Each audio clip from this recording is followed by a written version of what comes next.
Hello, parents, guardians, and students. I'm sorry I won't be seeing you in my classroom for parent teacher conference this term. I hope this short video will answer all of your questions and provide the information you need to keep these kids on the ball. This video is very similar to the one I posted for my English class, but we will also go over a few of the specific requirements for Pop Lit, uh, mostly in the middle somewhere. I want to run through a few frequently asked questions with you.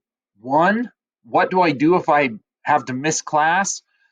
A lot of students have been absent lately because of quarantining and other COVID 19 concerns. Instead of making your student wait until they get back to school to get caught up, I've been making sure all of my classwork is posted on Canvas, our favorite, Canvas. Anytime your student misses a day of class, they can hop on Canvas to see what we are doing and complete any work they have missed. Keeping this online resource up to date takes a lot of time and work, so please take advantage of it before sending your students in to ask what they missed. It would be much more useful for all of us for students to come in with specific questions about what they've been working on Canvas while they've been gone than coming in and saying, have we have we been doing anything for the last 2 weeks, Mr. Green? Because we did do stuff, and it's all online, so you can stay caught up. What have we been working on? In Pop Lit, we are currently reading a book called A Monster Calls. Fantastic, great book.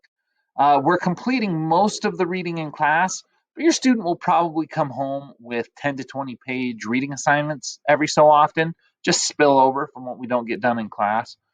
They will also be working on a double entry reading log for the book anytime they have to read at home. This work shouldn't be taking up too much of your students' time. I don't want to kill them with homework from reading this book in class. What probably will take up a little more of their time is our out of class reading and blog work. For the last 4 weeks, your student has been working on an out of class reading project where they're required to read 2 books and blog about the new vocabulary they're encountering and some of the interesting passages they come across in their books. When they finish their books, they will also complete a book review for each book. I have given each student a copy of this sheet. It's yellow. Uh, so they can see exactly what's required. That sheet is also available on Canvas, so you can pull it up with them if you want to see what it is they're supposed to be working on. And this work is due by Friday, October 2nd.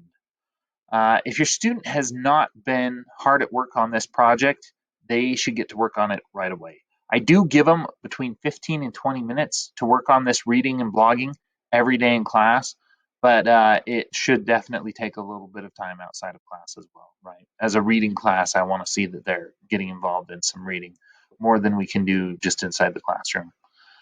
We created blogs at the beginning of the year, and we're using these. If you already watched my English 9 video, this is probably where you can split, right? Most of this stuff's the same. What should I? Let's see. I screwed it up. I'm just going to keep going. We created blogs at the beginning of the year, and we're using these to practice and post informal writing nearly every class period. The nice thing about our blogs is that they allow us to read and comment on each other's work so that we have someone to write for and someone else's writing to learn from on a regular basis. Another good question. What should I look for to understand my grade on Skyward?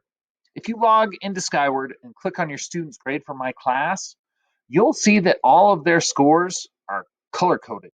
Scores highlighted in blue mean your student achieved advanced proficiency. Scores in green mean your student is proficient in this skill, which is right where we want them.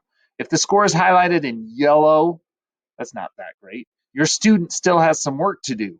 And any score highlighted in red was only completed on a very basic level or was not completed at all. If an assignment hasn't been turned in, I've marked it as missing and scored it at 40%. Even though it's scored at 40%, which is an F, any assignment marked missing has not been turned in. Another question, what do I need to do to get my grade up? I believe in giving my students second chances on all assignments. I'm more interested in seeing how my students use their mistakes to grow than I am in punishing students for making them. If your student is unhappy with a score, they visit Canvas, they can visit Canvas or come get a new hard copy of any assignment to try again. Similarly, I'm more interested in making sure students get a chance to master every skill than I am in punishing them for handing something in late. If your student has any missing assignments, it's not too late to turn them in, unless the term ends. Then it's too late. But any other time is okay. What do I need to do to be ready for the end of the term? All work for this term will be due by Friday, October 9th. This includes all late work and rewritten assignments. In addition to this, please make sure your students are staying caught up on their blog posts. I grade all of our blog work about a week before the end of the term, and it's the only score that really can't be made up once it's entered. Students who have stayed caught up on their blogs often see their grade improve just before the end of the term, while students who have gotten behind on blogs sometimes see their grades go down. All of our blog prompts are posted on Canvas, and it doesn't take too long to get caught up if your student has missed a few. Don't wait. I hope this video has answered all the questions you have about our class this term. If there's anything else you would like to discuss, I will be available on Thursday evening, October 1st, answer calls or meet over Google Meet to discuss individual student needs. I'll be here in my classroom from 3:30 to 6:30. You can find my phone number on the school's website and give me a call, or email me in advance and we'll set up a Google Meet. I'd love to be able to go over your individual concerns with your students if you need some help. Thanks. I hope you have a good night.